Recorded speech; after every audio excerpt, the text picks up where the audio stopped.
Thank you, John LeRoy. That's John LeRoy on the keyboard over there, who has come the longest to be here. He's come all the way from Scotia to be with us tonight. Yeah, he's really there. And that mood-setting song was A Quiet Place, and I think that was a nice way to go off. I think about Jazz Vespers as kind of an opportunity to take a deep breath before you jump into the rest of the week. And leave behind whatever you need to leave behind. So take a deep breath.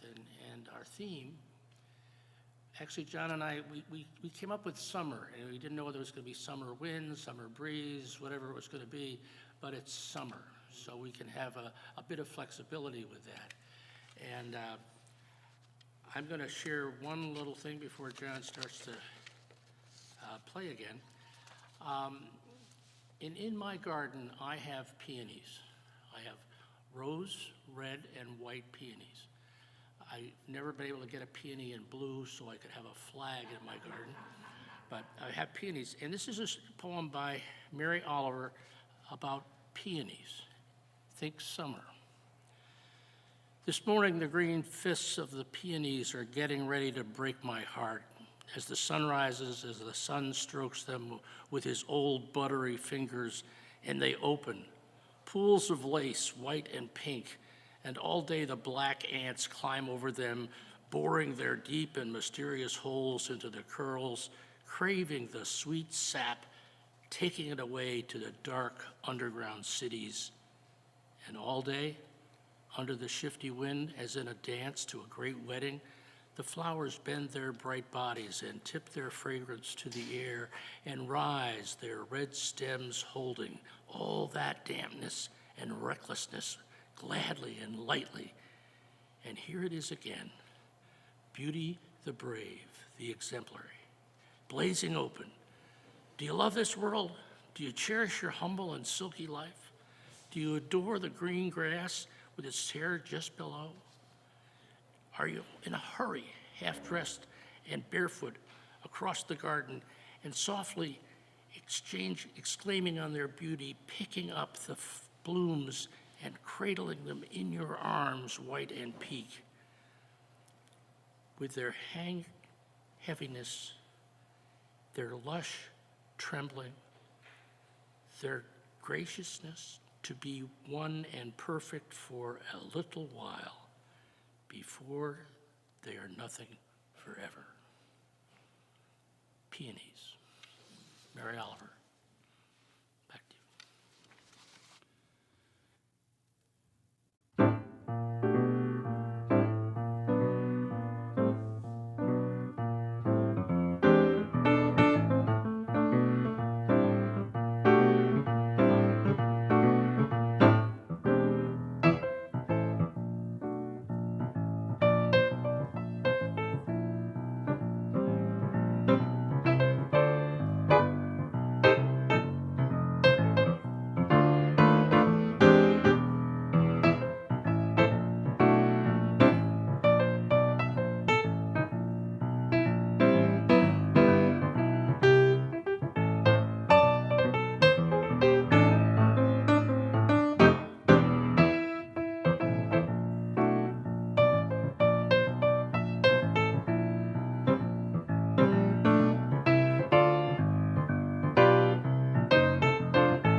It's summertime and the living is easy. Fish are jumping and the cotton is high. Now that song is the first music you hear in the play, in the opera, Porgy and Bess. And it weaves itself in and around all the action until at last it's the mama singing to the orphan baby at the end of the play. There's commentary that says that that melody line, that lyric, is one of the strongest lyrics that's been written in the last century, and I have no doubt about it.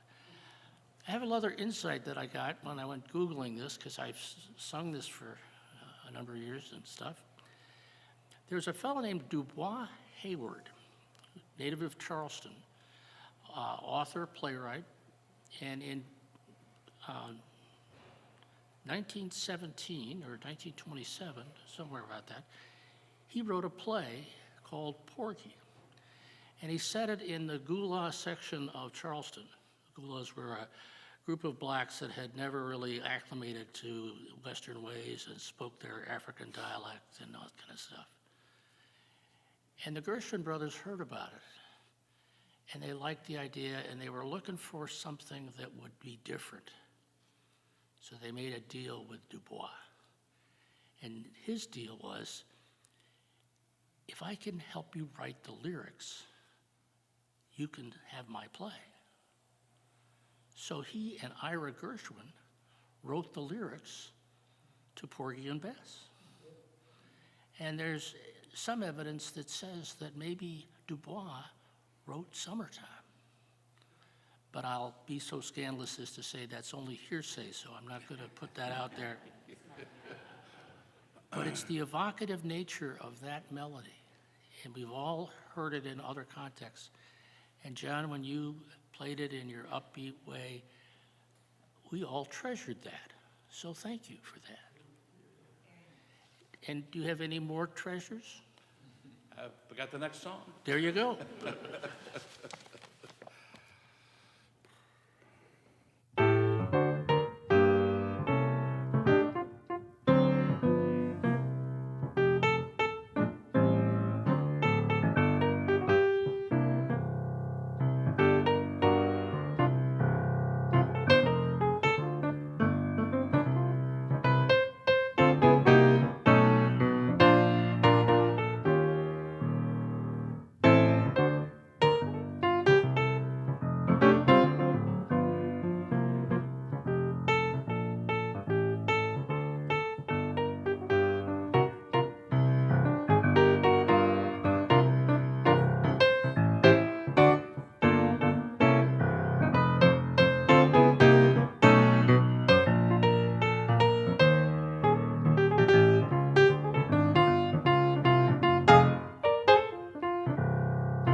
And that was a summer wind.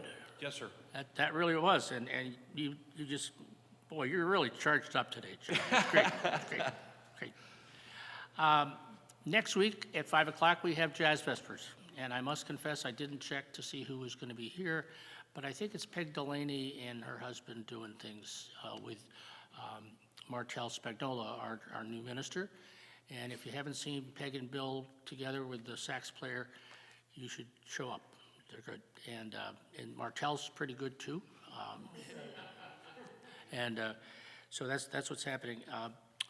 And I'm going to put off the discussion of the scriptures because I want to tell you kind of a summer-inspired story that's a creation story in Native American culture in the Cherokee and the Iroquois.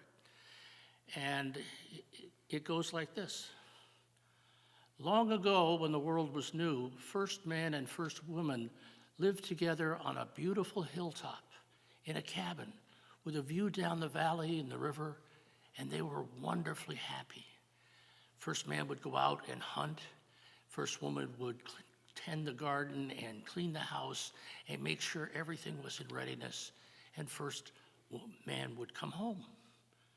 And one day, while she was out in the garden, she got captured by the June flowers. And she picked the flowers and she put them around the cabin. And when first man got home, oh, what are all these flowers doing? Aren't they beautiful? Aren't they lovely? Don't you just love them? Where is my supper?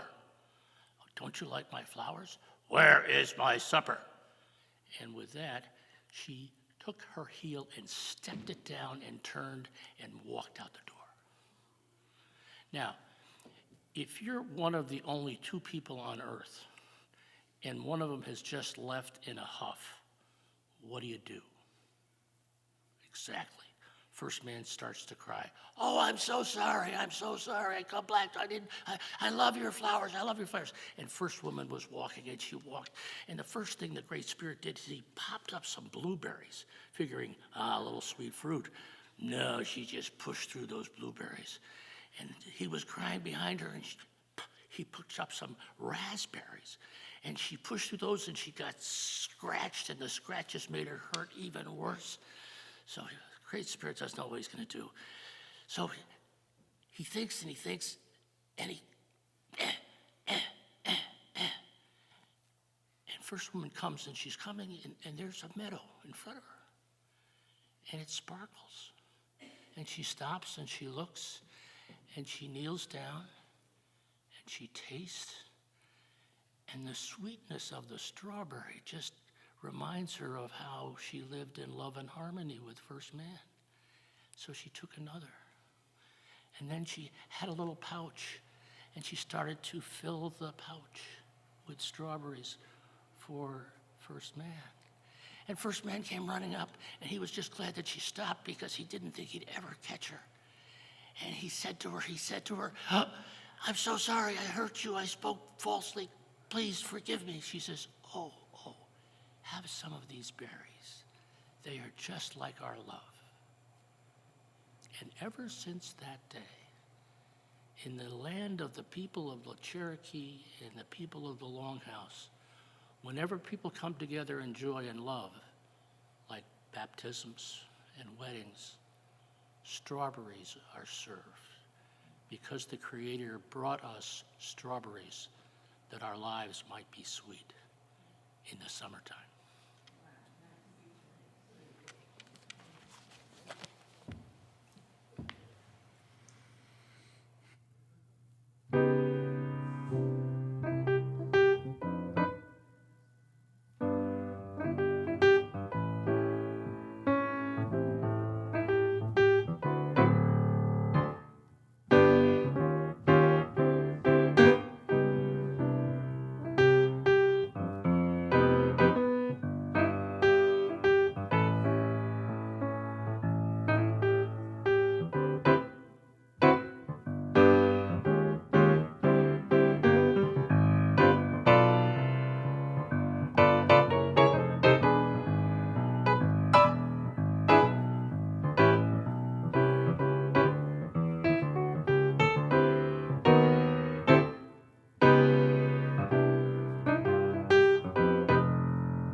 Now, John, that was Moonglow, Yes, sir. all dressed up. Man, that was good. All right. That's a Johnny Mercer song, by the way. Just in Johnny case- Mercer was Summer Wind. That was actually by Hoagie Carmichael. This is Hoagie Carpo. Yes, sir. Well, I stand corrected. It only happens 2 or 3 times a day. So Sorry. Hoagie Carmichael, okay. Friday was my youngest granddaughter's graduation from high school. And it was down in New Haven, and we went down for it, and there was a big, parade of the graduates coming in. And we were over on the side, so we couldn't really see her. And I asked her afterwards, I said, what was it like to come into that big old tent and have everybody around there, cheering and whatever? She said, it was just delightful. The other highlight I'll give you is from an imam. The clergy that gave the invocation was the imam from Yale. And he did a really neat job, and I got only a couple of it, but I'm going to share it with you because at a time like that, how do you set off the first part of a graduation service with meaning and with things that will be remembered? And here it is. Our children are yesterday's miracles. They are today's wonder and tomorrow's hope. Give them and us grace to make a difference.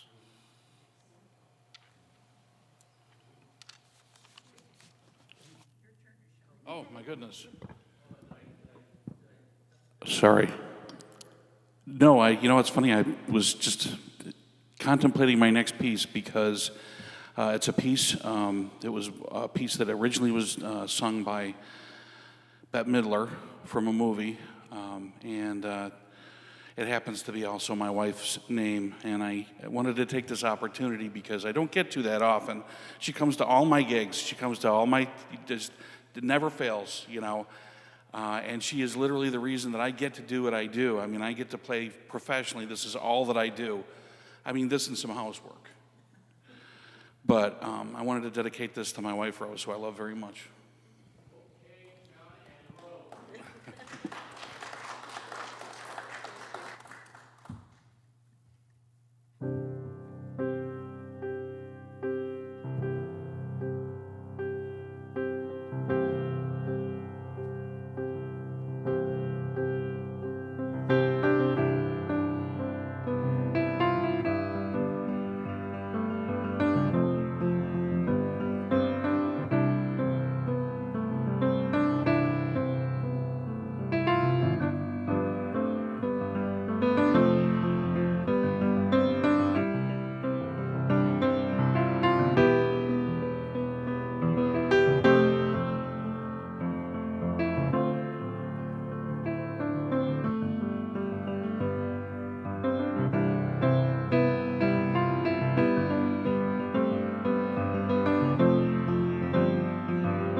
We'll allow a little PDA, that's just fine. That's fine.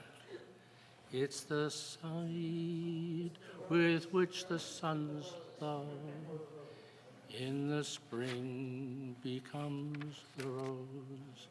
I can only remember the last verse of that, but it's a metaphor for a lot of things. And I have a poem here I'm going to read by a dear friend of this church named Anita Merwerter. And Anita's 96 years old, and she's in a nursing home in Orleans, Mass. She retired for the second time to Cape Cod and became a poet. Her first retirement was from teaching chemistry at Niskuna High School, and subsequent to that, she set up our Stevens Ministry program and launched a number of us as caregivers to members of our church. And I like the idea of the seed and the fostering goodness, because it's what Anita did. And I have to say that she's also, I was talking with my son at the graduation, and I was talking about this poem, and he looked at me, he says, well, Anita Merwerter is the reason I became a minister. Wow. And that's right on the money. So, and it's called Summer Vesper. It is a mystical moment between twilight and true night, when shadows fill the garden and only white flowers are visible. Clouds drift back and forth, first covering and uncovering a curve of a new moon. Now stars start to shine.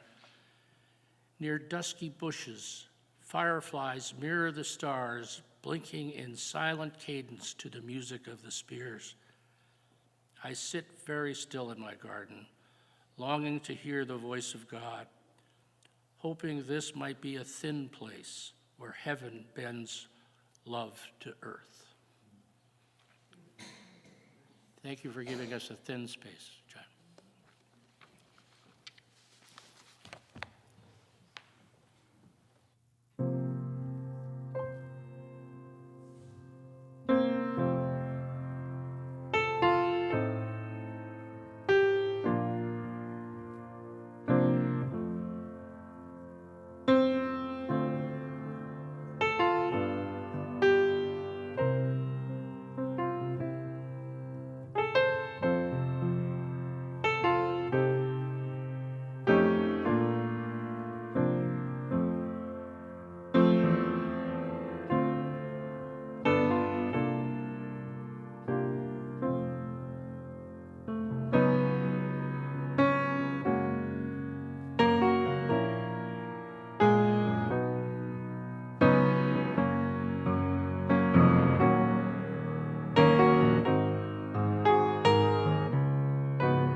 Amazing Grace, one of the most meaningful songs to us in our generation for civil rights and for anti-racism, was birthed on a slave ship by a guy named John Newton, who was the captain of the ship and was hearing that melody coming from under the decks, and it ate him.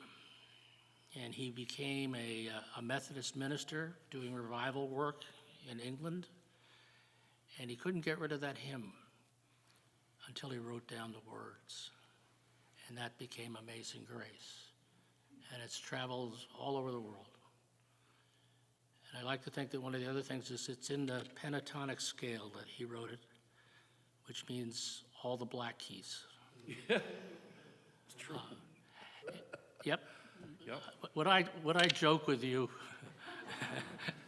Yeah. Okay. Now we have a little bit of a, you know how John and I are very thorough in our planning. So he listed a whole bunch of songs, and I picked some out and gave him a lineup, and we're at the end of my lineup, but we're not at the end of John's lineup. So he's going to play until at least 6 o'clock. And, if nobody grabs your chair away from you, you can sit here after 6 o'clock, and John will still be playing, probably. You booked me till 6, so. Oh, yeah. And I'll do something in between things, but it won't be long or prepared. That sounds good. Okay, you're on your own. Okay, well, that was the plan, basically. This next piece actually has two pieces. The first piece is actually an original composition by John Savage from Gloversville, who's an excellent jazz and contemporary composer and teacher who I get to play with. And he wrote a piece called Prayer for Peace, which I think is important, and I think it's worth doing. But the nice thing about this particular piece is it also lays very nicely in the same key as A Child is Born by Sir Roland Hanna. Now, some of you might say out there that that's by Thad Jones, but my good friend Keith Prey tells me it's by Sir Roland Hanna. So, here you go.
Thank you.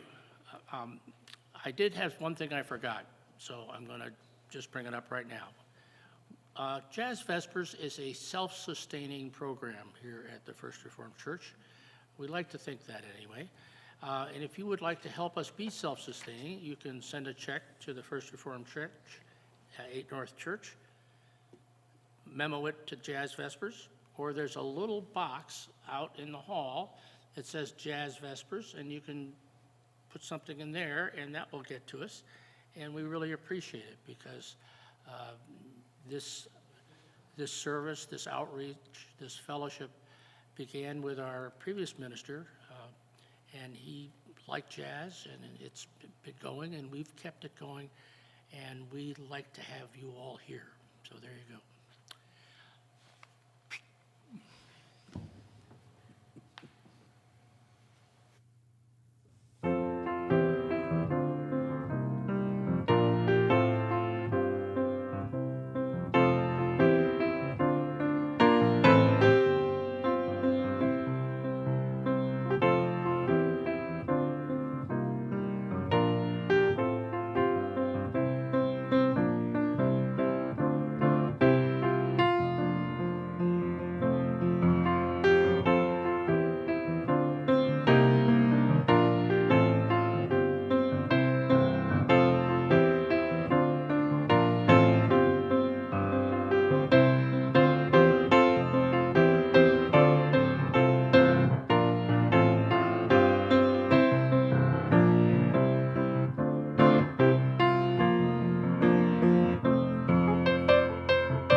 John, what was that song?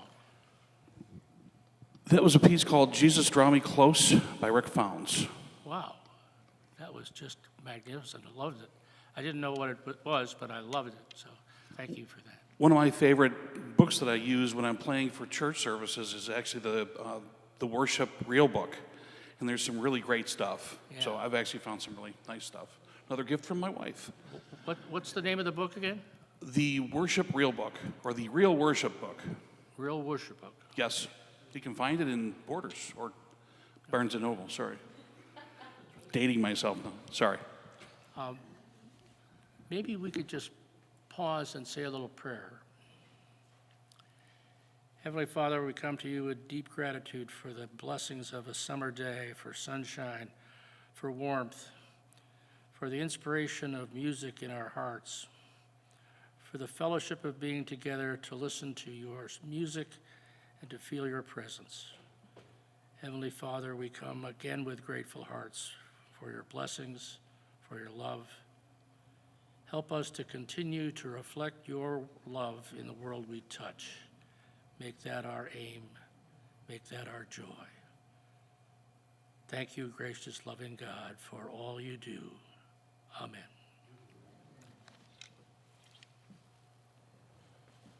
You got one more? Oh, sure. Try and stop me. Let's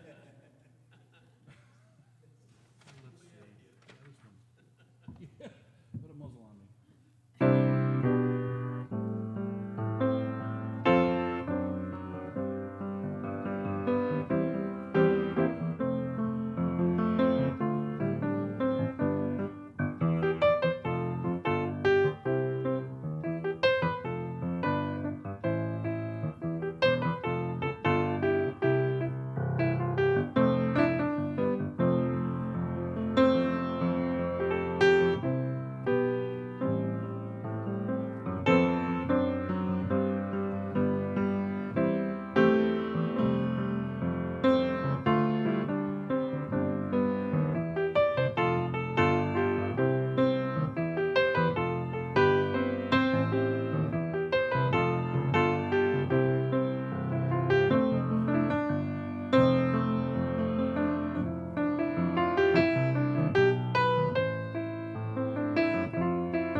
you, John.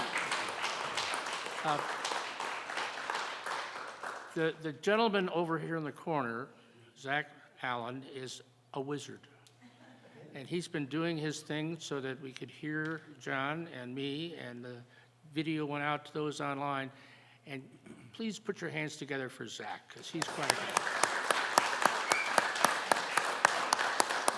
And I want to thank you, John. You just did a wonderful, wonderful set, and I'd like to take us off with another verse from Anita Rewarder.